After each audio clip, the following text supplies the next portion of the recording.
watch a show and everyone will know the truth.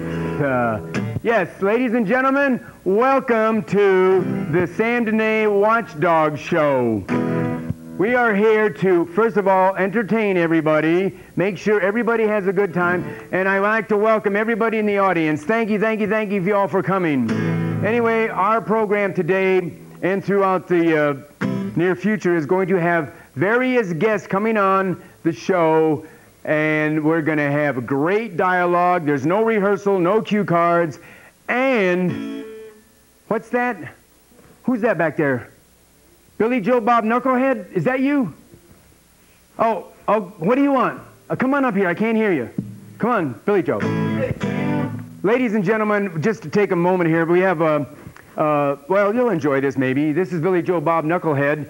Billy Joe, how you doing? Excuse me. Sam. Sam, I've been wanting to meet you in a long time. Hey, can I call you Billy Joe for short? Billy Joe Bob for short? Yes, sir. Can I call you Sam? What do you want to do? Well, can I play with you? Yeah, well, you play the trumpet, guitar, harmonica? No? Would you like to whistle? Can you whistle? I can whistle for the dog. All right. I'll tell you what. We just happen to have that mic down there. It's going to be for our guest, our bona fide guest, but as long as you're up here. The guest will be here, by the way, folks, in about, let's say 10 or 12 minutes, hopefully if he's on time. So, are you ready? Yes, sir. This is going to be in the key of Charlie. Do you know what that means? What does that mean? I just whistle. This song is going to epitomize what this show is going to be all about, folks. Zippity-doo-dah, zippity-yay. My, oh my, what a wonderful day, and plenty of sunshine heading my way. Zippity-doo-dah, zippity-yay. Oh, Mr. Bluebird's on my shoulder. It's the truth, it's actual, everything is satisfactual. Zippity-doo-dah, zippity-yay. Wonderful feeling, wonderful day. Hey, that's all right, buddy boy. Thank you, Sam. I always wanted to do that. By the way, folks, this isn't really Billy Joe Bob Knucklehead. This is the well-known Tom Clark, retired, well, he's actually a former Marine and a retired policeman. Yep, there, a red man chewing tobacco. And he is also one half of the Two Wild Geezers band, right? That's right, Sam. And Tom is going to be he's working the cameras for us, and he's going to be an extra treat for what are we? We're not the Two Wild Geezers show today. We're the Sam Denay Watchdog show. So you go back to the cameras, and thank you again. Let's hear it for Tom. Hey, Tom, that's a good man. Anyway, I'll put my little guitar away for a few minutes here. By the way, we do have a guest who will be arriving. And when he arrives, this is going to be called the Frank Partlow Show starring Sam Denay. At any rate, there's going to be no rehearsal on this deal. He's just going to walk in here, and we're just going to have a good old time. We're not going to talk about gun control. We're not going to talk about abortion. We're not going to talk about all those things. We're going to talk about basic, down-to-earth, grassroots politics. Got that, folks? Grassroots politics. If Frank tries to go astray, or if I go astray, please put out your hands there and let us know. We want to talk about Reno, Nevada, grassroots politics. And to start things off, I want to let you know, as a little background, I'm Sam Denay. For those who don't know it, retired Air Force Academy graduate, I'm not retired, but Air Force Academy graduate, and I retired from the Air Force after many, many years of defending our nation from enemies outside our border and inside our border. Now I'm devoting my time to defending the enemies within the border, and I find there are a lot of them. As a matter of fact, I attend all of the government meetings locally. I lecture at all of the meetings, and the truth of the matter is that I have enough information up here in this brain, believe it or not, and I'm just a regular person. I'm just a regular person out here, no smarter than anybody else, but I attend all of these meetings and I end up learning all of this stuff. So the truth of the matter is, this show is going to be every other week. However, I know enough that I could have a daily show. I go to these meetings, and my goal, if I have my number one goal, our number one goal in this show is to have fun. And, oh, by the way, before I go any further, I want to thank the hard-working crew out there who are devoting their time, dedicating their time to helping the citizenry find out the truth. And I also want to give some kudos to this fellow, Keeve Weinstein. He's a new fellow to Reno. Came here from New York City, by way of New Jersey. And I want to commend and give kudos to Keeve, I'm calling him Keeve, for having the intelligence to recognize and see through Sam's modesty and find his talent. So here we are today. I've got some more stuff I'll tell you as we go along. Our guest will be here in just a few minutes, but I'd like to just hit on a couple of little things that happened, for instance, this week at City Hall. One of the things that is really, I mean, every day there's something that citizens ought to be upset about. This week, for instance, they voted to take the first step to move City Hall from where City Hall is, where it's generally citizen-friendly, single-level building, where you have plenty of parking. Now they want to move down into the Cal Neva building, which is in the middle of town, more appropriately known as the Black Kremlin, because there's all kinds of government organizations in there, and it's extremely citizen unfriendly, very citizen unfriendly. It is absolutely despicable. So there I was at City Council on Tuesday, thinking it was going to be a slam dunk. I would never dream that Councilperson Safaraza, Councilperson, what's her name, Tony Harsh, I would never dream they would vote to go into that place, and guess what? They did. They voted to go in that thing. It's just a despicable decision on their part. I'm ashamed of them. I'm embarrassed for them.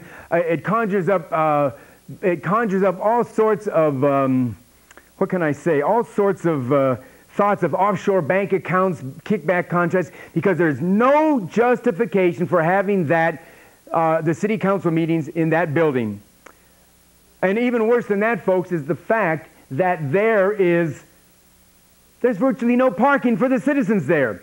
And not into going in big numbers, but there's about 300 parking spaces. There's 350 public city employees. So what does a citizen do when he goes down there? Where is he going to park? Has anybody ever been in that Cal Neva parking garage? It is so dark, so dank, so damp. It is so ugly. And here we are. We've got problems. We've got potholes throughout the community. We got corruption everywhere. We got gridlock, road rage, and what do they want to do? Spend another $25 to $30 million of our money, our taxes. Yeah, here it is. You know, just our taxes. I'm not a rich man, but I can go down there every time and just figure out where the money's going, where's the money.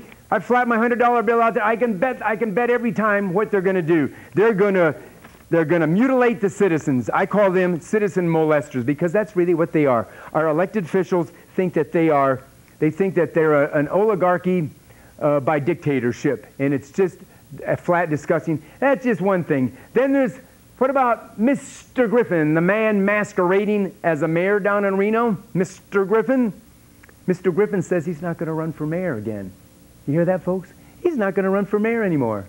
What do you think of that, huh, folks? Let me tell you something. Then he goes to his press conference and says, ladies and gentlemen, there's two reasons why I'm not going to run for mayor.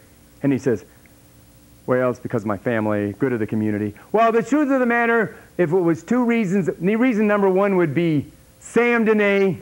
Reason number two, anybody want to guess what reason number two is? You got it, Sam Dehne. If Sam Dehne wasn't around, Jeffy Boy Griffin would be running for mayor. We would be calling him King Griffin, because nobody would know about him. And don't get me wrong, folks, I'm not totally, this isn't personal. All I care about really are the problems that take place down there, and Mr. Griffin is the epitome of the problems. Well, I won't even go any further than that. That's part of another show. I can see that we're getting into the time. Somebody, as our guest, is almost arrived. Okay, I've got a couple more minutes. I did want to comment about this Doyle fiasco that's making the headlines. Councilwoman Doyle, she's being charged with 16 felony counts of campaign blah, blah, blah, blah, blah. It's like if you went into a bar and got in a fight and you punched the guy 16 times, being charged with 16 charges of felony assault. No, it's one charge of felony assault just because she did 16 of them. Don't get me wrong, I'm not defending her as I close out because our guest is about to arrive. I want to close out by saying this. The fact is that there's much more corruption in this community than just Sherry Doyle. She's like a little pimple on an elephant while those giant elephants are stomping all over us. But that's another story for later on because our guest is just about to arrive. So I want to have a big hand for our guest. He's going to be coming in the door in just a minute. When he comes in, I want a big hand for him. Frank Partlow. I'll introduce him, and then he can say a few things about himself. See you guys. Frank, how you doing over there? Okay, stand by. We'll be right with you. Right, Frank? That's it. Very good.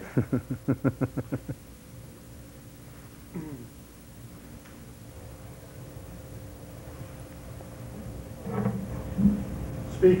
Oh. Testing, okay. Testing. 1, 2, 3, 4, 5. How's the mic check? Testing, testing. 1, 2, 3, 4, 5 over here. Good.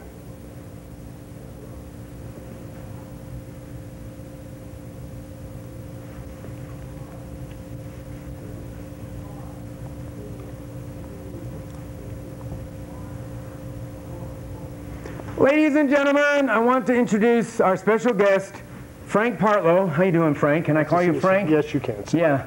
Frank has agreed to be on our show as actually one of our very first guests. And as I told the citizens out there before you arrived, this is totally extemporaneous. There's been no rehearsal. Frank just walked in. There's no cue cards out there. So what you hear is what you get. There's, of course, Frank's been memorizing his lines ever since we announced he was going to be on the show. But the way we were sort of going to do this, and we'll let it flow the way it works, is, Frank, I'm going to let you go first, and I'll go first so that you can think about it. I'm going to ask you 3 questions back and forth, and you ask me 3 questions, anything you want. But before we do that, I just want to lead into this thing by, well, wait, first of all, Frank is a retired Army general, West Point graduated from West Point just a few years before I graduated from the Air Force Academy. He's been all around the world, quite a prominent, basically he would be an icon of this community if the news media would promote him more, but I think he sort of has the news media keeping him low key.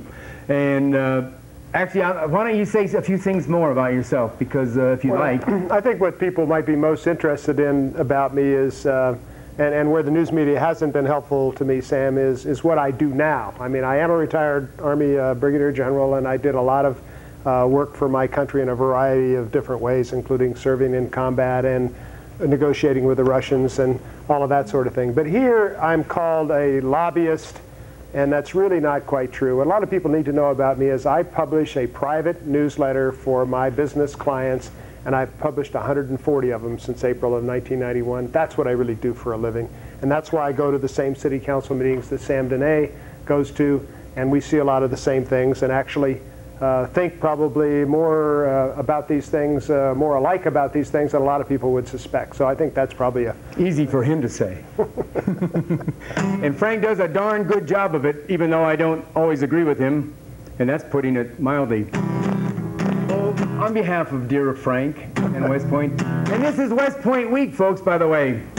Over hill, over dale, we have hit the dusty trail as the gay songs go rolling along. Anyway, that's the one of the Army songs. I'm sure that Frank could come up with some others. Before we go any further, I do have to point out that Frank wrote this book. It's called Observation Point, and I'm not here to tout his book, but I just received it about a month ago, and I will admit I haven't read through the whole thing. But I will say it is very, very readable. I'll put it politely and say I don't agree with everything in here. And it just happened to dawn on me in my brain that I basically wrote a book too called The Reno Citizen. And I'm not here to tout this either, but on the internet you can find 38 issues of The Reno Citizen, which basically